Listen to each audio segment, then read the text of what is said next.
Ассалаумағалейкум бауырлар, қайырлы күн баршаңызға. Мына бір видео салам, атиды қарап кетіңіздер, иә. Қытайский көліктер жөнінде.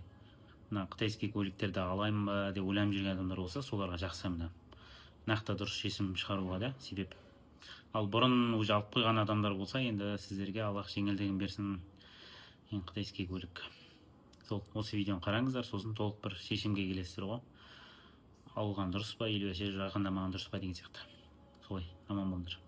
Көлікті алдық, жетір көлігін өте мақтағаннан кейін, халыққа қолжетімді дегеннен кейін алдық. Неге көлік сынады? Мысалы, менің жағдайымда, менің көлігім X70 Jetour 2025 жылғы көлікті қазіргі таңда пробегі 9100, оған берілген гарантия, яғни кепіл 200 000 километр. Неге ол 9100-де бұзылады? Бұл тек 9100-де бір рет емес, екінші рет бұзылуы, алдыңғы бұзылуы 6600-де өтті. Неге қара халықты зар жылатып, олар қақсатады?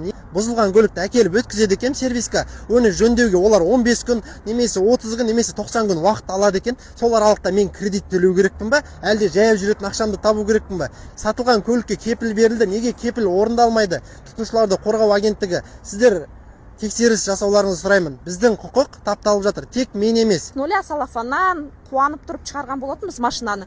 Бір жыл бір ай бұрын машинасында жолда қалдық. Цеп шығып кеткен, защита шығып кеткен. Не кредитті тоқтатпайды бұл кісілер, не машинаны жасап бермейді, не ақшамызды қайтар дейміз, ақшамызды да қайтара алмай тұрмыз. Сонда сотқа жүгінеміз. Сот желісі біздің естуімізше, біз жалғыз емеспіз Семейде. Бүкіл Астана, Көкшетау, Қостанай шулап жатыр. Қостанайда өтеді именно соты. Жалғыз судья бір-ақ кісі жүргізетін қазақ әйел.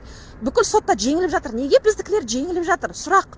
Неге гарантиядағы машиналармен қанша шартқа отырғызып, бәленбай миллион төлеп, бірақ ол кісілер жеңіледі? Мен соны түсінбеймін. Неге бір Қостанайда өтетін сот ол? Семейде тұрып, неге біз Қостанайға барып соттасуымыз керек? Несиеге алынған ақша төлеп жатырмыз, жаяу жүрміз бірақ.